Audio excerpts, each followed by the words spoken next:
I'll try and be as coherent as possible. My mind is a mess and I feel scattered more often than not now. About a week ago, I was out for a hike in the woods.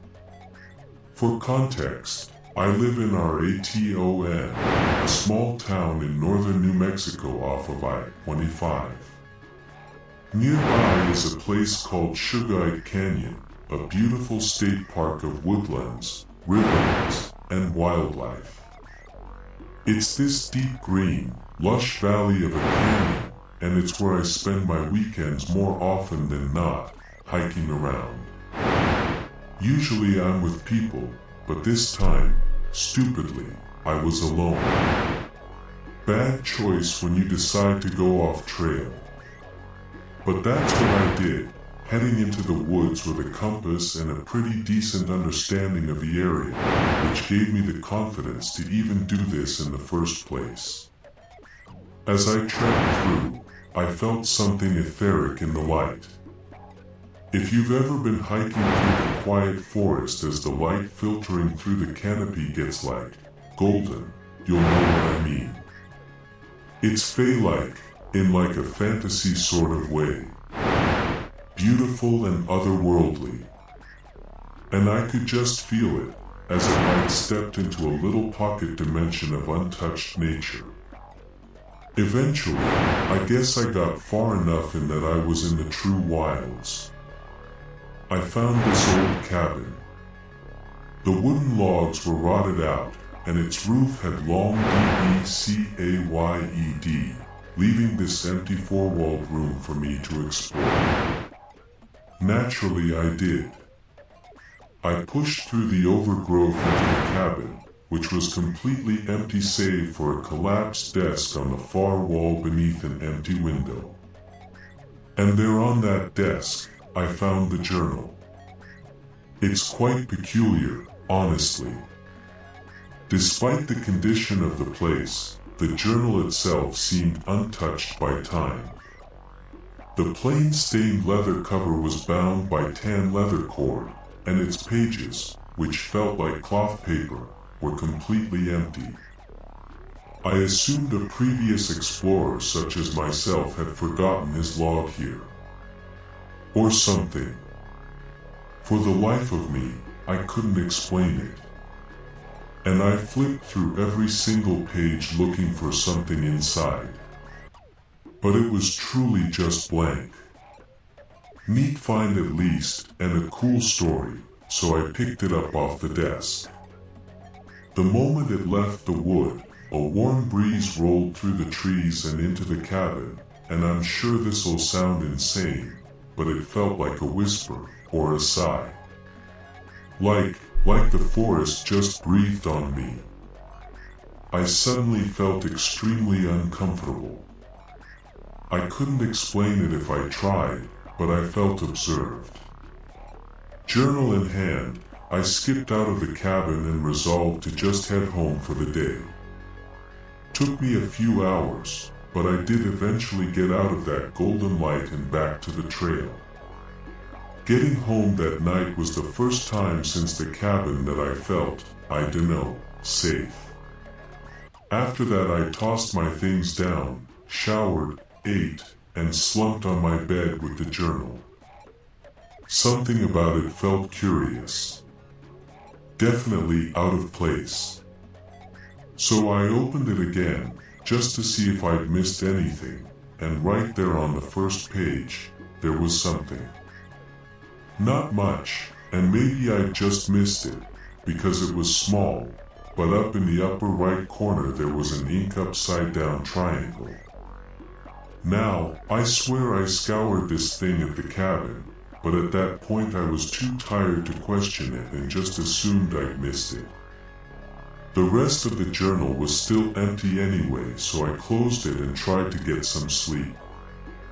I had the weirdest dreams that night. I was back in the cabin, only it was nighttime.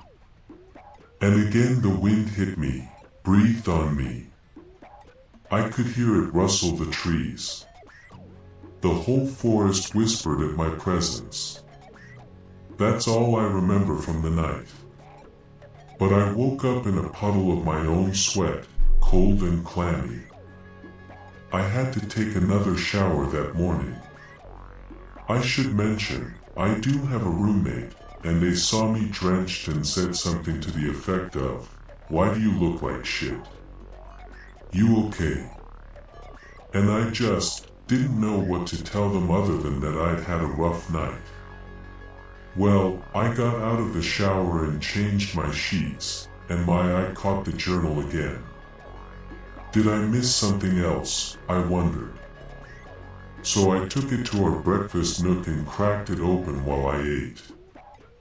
This time, on the front page, the triangle seemed larger, more prominent on the page.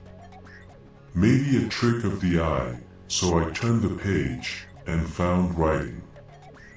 The ink was bronzed, old, but it was clear and legible, and fascinated, if a little freaked out, I read it. There were 3 short sentences. The first spoke of the wind, almost poetically. The wind dancing, the trees singing, kind of thing, and it ended with the words, "You've taken me." The second simply said, "I am Elicida. I think that's a name." And the third simply said, "Greetings," as if it was talking to me. I'm not ashamed to say I slammed it closed. I know that writing wasn't there the day before. My roommate saw this and said, "Are you okay?" The fuck was that? And I was just so shaken that I didn't say anything, and just stood and left. I mean, what was I supposed to say? "Oh yeah, I'm fine, just being spoken to by a journal I found in the woods. Other than that, it's a fine Sunday." Out on our balcony, I opened it again. On the next page, there were even more new words. "Who are you?" I was just speechless. But maybe I'm also stupid, because I grabbed a pen on our balcony table and sincerely contemplated writing my name. I'm not sure what compelled me. Curiosity, bewilderment, I don't know. But that's exactly what I did. I wrote my name and said, "Hello." I stared down at the page as if it would change, but it didn't. I let loose a small chuckle. Nerves, you know. And closed the book. And then it dawned on me. I reopened the journal, and sure enough, there were new words. "It's nice to formally meet you." I did the only thing I could think to do. I wrote, "Who are you?" and closed and opened the book. The new writing said, "I've already said, my name is Elicida." I thought for a minute and wrote down, "Is this your journal?" Closed it, opened it. Now it said, "Yes." I could not believe I was talking to a living book. I didn't know what to make of it. So I closed it and headed back inside, and went about my day. Coffee, college work, a little bit of video gaming, you know. Day-to-day stuff. I didn't open the journal again until that night when I crawled back into bed. Now, there was something new in the journal, on the next page. Vertical, how do I put this? Runes had etched themselves down the entire page. Didn't look Nordic, which is what I think of when I think runes. This was something else, something I had no experience with. And even looking at them upset me. I felt like they were reading me, not the other way around. Very odd feeling. When I turned the page again, I saw, in English, we're going to get along. And I shuddered. I got this chill down my spine, gooseflesh on my arms, and an uneasy warmth in my gut. I figured I'd just go to bed and maybe get rid of the journal in the morning. But that night, I had that dream again, where I was in the decayed cabin in the woods at night, the wind murmuring in the trees. Only this time, it sounded like it was actually saying something, or like chanting. It was too rhythmic to be natural, that's for sure. And in this dream, I recall walking up the window over the desk and looking out at the dark forest, as if I was looking for something. It felt like something, someone, was out there. Waiting for me. Or waiting for something, at least. Again, I awoke in a pool of my own sweat that I had to shower off. I tried to go to class that day. Tried.